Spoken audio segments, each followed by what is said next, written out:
খুলনায় tank lorry শ্রমিক নেতাকে গ্রেপ্তারের প্রতিবাদে টানা তৃতীয় দিনের মতো ধর্মঘটে শ্রমিকরা।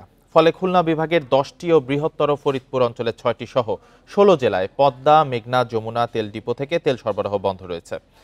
জ্বালানি সরবরাহ বন্ধ থাকায় পাম্পগুলোতে শুরু হয়েছে তেল সংকট। কিছু পাম্পে তেলের মজুদ শেষ হয়ে যাওয়ায় তেল বিক্রি বন্ধ রয়েছে। দুর্ভোগে পড়েছেন সাধারণ মানুষ। তেল কিনতে আসা বিভিন্ন পরিবহন চালকরা বলছেন, এভাবে চলতে থাকলে ভোগান্তি আরও বাড়বে। সাধারণ মানুষকে ভোগান্তিতে ফেলে এ ধরনের আন্দোলন না করার আহ্বান জানিয়েছেন তারা।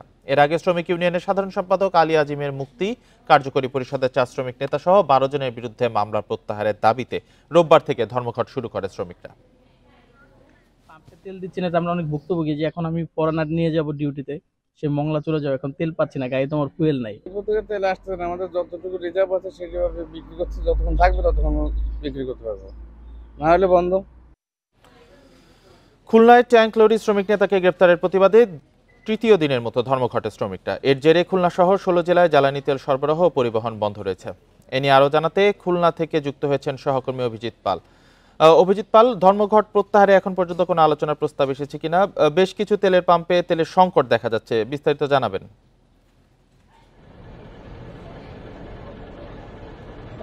এখন পর্যন্ত কোনো প্রকার এই ধর্মঘট প্রত্যাহারের জন্য কোনো ধরনের আলোচনা বা প্রশাসনের কোনো ধরনের আশ্বাস শ্রমিক নেতাদের কাছে আসেনি, এবং শ্রমিক নেতারা তাদের দাবির ব্যাপারে এখনো পর্যন্ত অনড় রয়েছেন এবং দাবি আদায় না হওয়া পর্যন্ত তারা তাদের এই আন্দোলন চালিয়ে যাবে বলছেন।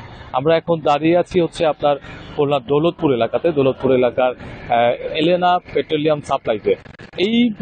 এই পাম্পটিতে আমরা যখন কথা বলেছি কিছুক্ষণ আগে, তারা বলছেন যে তাদের স্টকে যে তেল আছে তাতে আজকে দুপুর পর্যন্ত তারা চলতে পারবে এবং তারপরে আসলে তেল বিক্রি বন্ধ হয়ে যাবে। আমরা সকাল থেকে বেশ কয়েকটি পাম্পে গিয়েছি, আমরা কয়েকটি পাম্পে দেখেছি সেসব পাম্পগুলোতে অকটেন এবং ডিজেলের পরিমাণ কমে গেছে, সেগুলো বন্ধ করে দেওয়া হয়েছে, শুধুমাত্র পেট্রোল বিক্রি করা হচ্ছে। এবং এই পাম্পের মালিক বা ব্যবসার সঙ্গে যারা জড়িত রয়েছেন তারা বারবারই বলছেন যে তাদের স্টকে যে তেল ছিল সেই তেলটাই তারা আসলে এই গত দুদিন ধরে বিক্রি করেছে। যেহেতু গত দুদিন ধরে ডিপো থেকে তেল আসেনি, অতএব এই স্টক শেষ হয়ে গেলে আসলে তারা তেল বিক্রি করা তাদের বন্ধ হয়ে যাবে, ফলে ভোগান্তিটা আরো বাড়বে। আমরা তেল কিনতে আসা অনেকের সঙ্গে কথা বলেছি, যারা গাড়ি চালকরা রয়েছেন তারা আমাদেরকে বলছেন যে এইভাবে আসলে সাধারণ মানুষকে জিম্মি করে এই ধরনের আন্দোলন থেকে আসলে সাধারণ মানুষের এই আন্দোলন থেকে সরে আসা উচিত, কারণ দাবি দেওয়া আদায়ের ক্ষেত্রে সাধারণ মানুষকে বারবার ভোগান্তিতে ফেলা, এই বিষয়টিকে তারা যাতে না পড়তে হয় সেই জন্য তারা অনুরোধ জানিয়েছেন সকল সংশ্লিষ্ট সকলের প্রতি।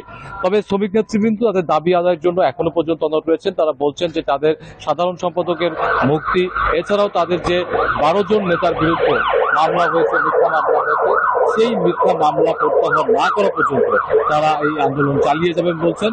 এবং তাদের সঙ্গে কিন্তু আজকে বাংলাদেশ ট্যাঙ্ক লরি শ্রমিক ইউনিয়নও তারাও কিন্তু একত্রিতা ঘোষণা করেছেন এবং সারা দেশে আজকে অর্ধবেলা তারা কর্মবিরতি পালন করছেন বলে আমাদেরকে এখানকার শ্রমিক নেতৃবৃন্দ জানিয়েছেন। এবং খুলনার আরো যে প্রায় 3-4টি সংগঠন এই আন্দোলনের সঙ্গে তারা একত্রিত হয়েছেন এবং যে অবস্থা চলছে এই অবস্থায় যদি চলমান থাকে তাহলে দুপুরের পর থেকে বা আগামীকাল থেকে এই যে পাম্প যাতায়াতকারী বা যানবাহনের তেলের জন্য কিন্তু একটা বড় ধরনের সংকট পড়তে হবে দক্ষিণ অঞ্চলের এই 16 জেলায়।